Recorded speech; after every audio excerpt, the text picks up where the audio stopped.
And if a 10-ton truck kills the both of us,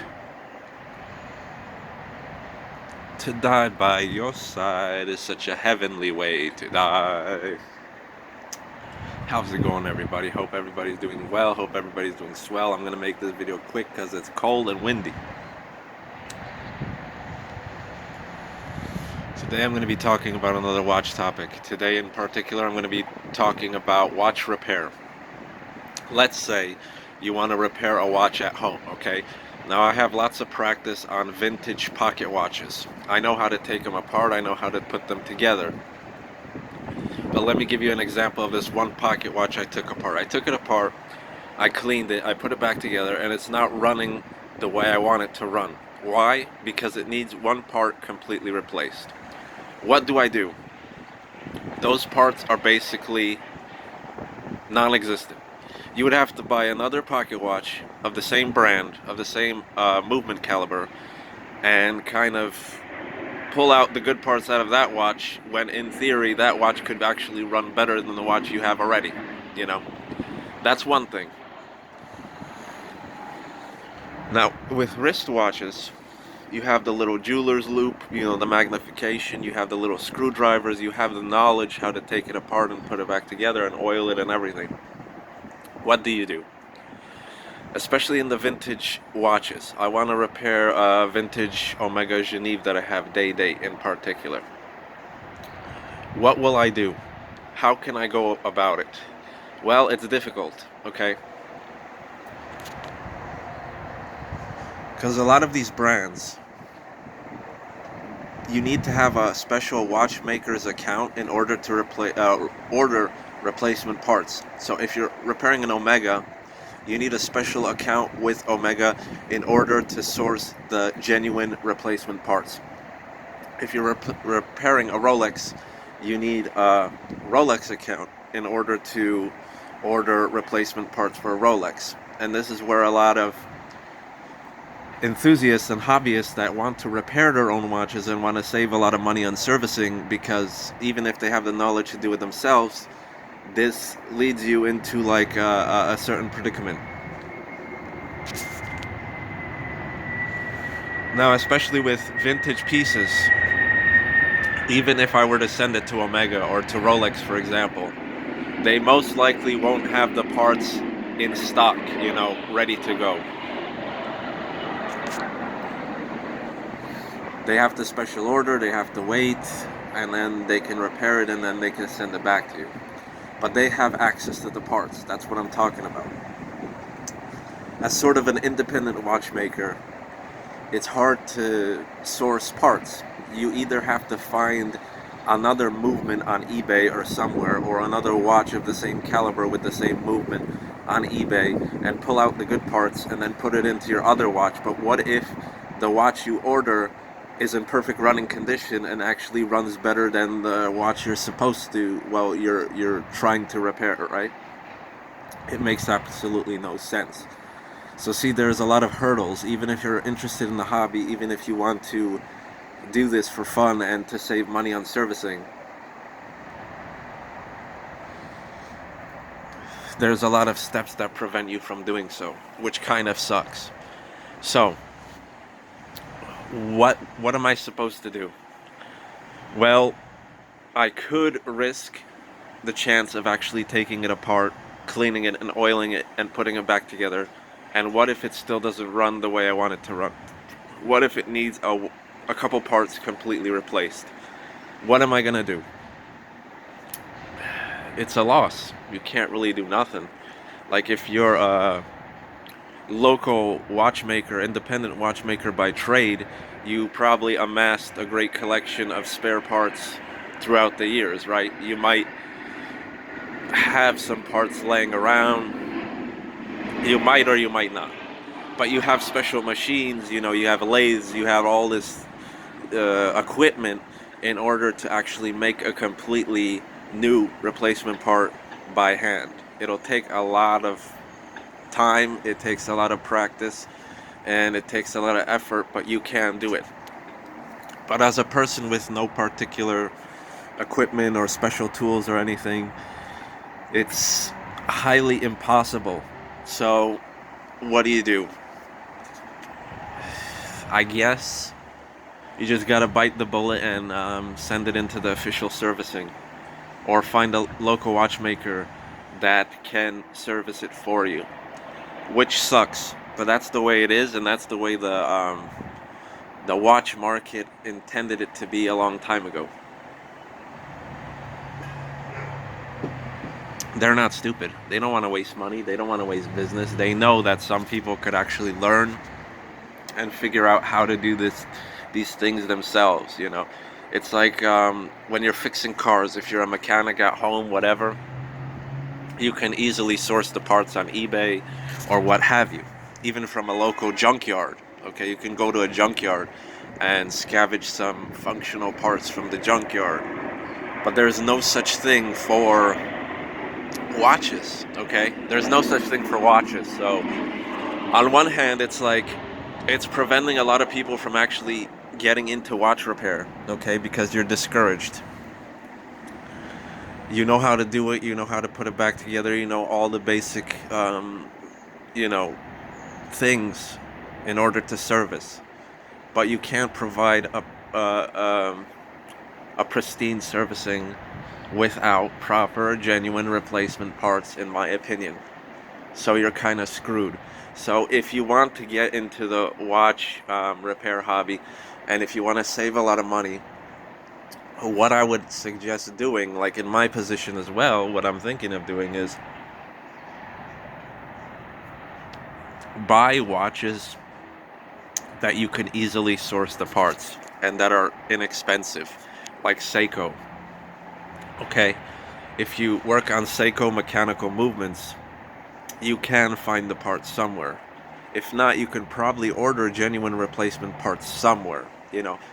I'm pretty sure Seiko is strict on stuff like that too, but I think they're a lot less strict than, let's say, Rolex or Omega or any of these Swiss luxury watchmakers.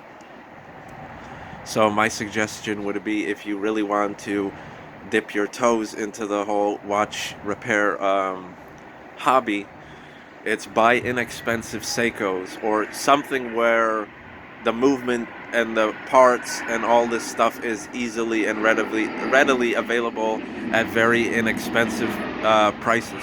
So even if you screw something up, let's say you get a genuine replacement part and you screw something up, you break it, whatever, you can always order another one.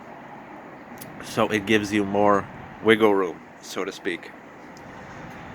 So that's the predicament. It's like you want to get into watch repair, you want to save your money. Let's say I want to service my vintage Omega, but then there's this fear. Okay, there's this fear.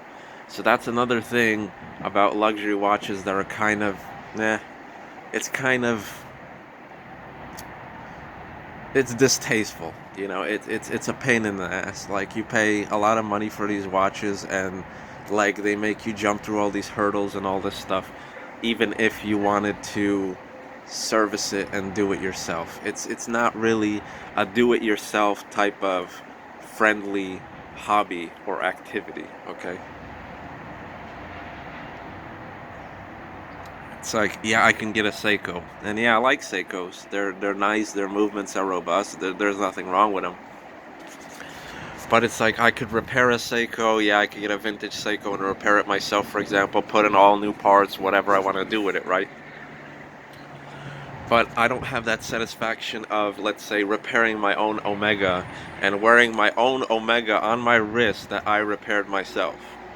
To me, that's a really, really nice feeling. Okay, it's like you got a vintage watch, or even a regular watch, like a modern day Omega, and if you service it yourself, there's a added dimension of satisfaction. But they make it hard, man. They make it hard for the regular Joe. So that's my advice. Keep that in your mind when buying future watches. Okay, when you're thinking of buying that Omega or that Rolex or whatever, think about it. Think about it. You want to enjoy that watch completely, you know, you want to service it yourself, you want to get to know the insides and outsides of that watch, and you want it to be truly yours and not have to worry about sending it off to a service and worrying, are they doing a proper job? Would they do it as precisely as I can? With basically, if you set some time into it, you can work on it for as long as you want, you know, months and months, but you'll put that watch back together and you'll do it your way, okay? And my way is 100% pristine, because some of these watchmakers, whether it's official or local or independent or whatever you want to call it, you already know they cut corners. They cut corners for sure. Like, I have no problems and no complaints about any of the watches I serviced so far, but I know that watchmakers take the shortcuts, right? They could take the movement apart like halfway and then dip it in the cleaning solution, clean it out, and then put it back together and lubricate it in a specific way, but they're not taking it apart. Like, there's no, unless the watchmaker takes pictures of every single step they take, you're not 100% certain they're taking that watch apart 100% completely like they say they are, cleaning it, oiling it to absolute perfection. They're in it for the money, like everybody. If I can do something, even a mechanic, if he can fix a car in, you know, 1 hour, right, and make it work just to work, you know, it'll work okay. But if he wants to do a better job and a more precise job, it might take him 3 or 4 hours. You know, a regular mechanic's not gonna fucking bother. 1 hour, whatever. If it breaks, the person will bring it back, whatever. But if you do it yourself, you could take the extra time, but you know you did it the best possible way you could. And that's my little pet peeve with these watches. Very hard to service yourself, even if you know how. Just unnecessary complications. Maybe sooner or later, one day, they might open up the market where, I doubt they will, but maybe they will, where you can order a replacement. Like, if you have a modern piece, like let's say you have a Hamilton, it's just a basic ETA movement. So what you can do is just, you can order a complete movement, a brand new movement online, and just put it in yourself. You don't have to bother with taking it apart, cleaning it, and replacing any parts that need to be replaced, because you could buy a completely new movement and just stick it in yourself. So this is something that these lower end luxury, not luxury, these lower end Swiss pieces like Hamilton, Tissot, and all these other brands do, which is kind of cool, because you can buy the movement for, let's say, $100. You know, to replace a movement that's already built and ready to go is very, very easy and a very simple process. So that comes into another factor. Is it really worth servicing a watch that you bought brand new for, let's say, $400, $500, $600? Is it worth paying $200 for a service when you could just buy the new movement for, let's say, $50 to $100 and put it in yourself? Because that's very not complicated. Anybody could do that. Like, with a little bit of practice, anybody could replace, you know, a movement, ready to go movement. You just pull out the crown, pull it out of the case, stick the new movement in, put the crown in, or it might actually come with a new crown. So you just take the new crown out and then put it in the movement case, and then just put the crown back in, and then you're all set. So see, interesting, right? Interesting. Watches for like around $600 are more forgiving when it comes to that than, you know, high-end luxury pieces. Why? Because they want to be prestigious. They want to, like, only Omega could do it, or only Rolex could do it, or so forth and so on. Like, to me, I understand that, but on the other hand, it kind of sucks.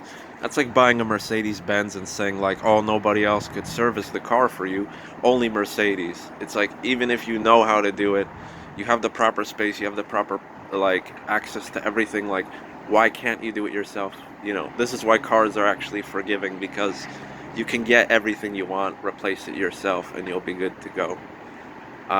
Because I guess cars are a bigger market than uh, watches. Anyway, guys, that's it. Hope you enjoyed, and think about it. Have a good one.